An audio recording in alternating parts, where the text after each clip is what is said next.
করেছিলেন? করুন না, এত বড় রাজ্য অন্য রাজনৈতিক দলের কর্মসূচিকে ডিস্টার্ব না করে করতে কেন পারবে?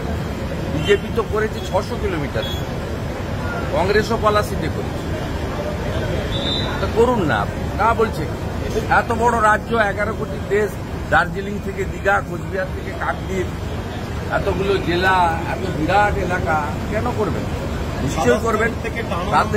তাতে অন্য কারোর কর্মসূচিকে ব্যাহত না করেই করবেন। এসব কথা ওনাকে বলতে হবে না, বলুন। জ্যোতিবাবু, বুদ্ধবাবুর সময় ওনাকে কোনোদিন হাইকোর্টে যেতে হয়নি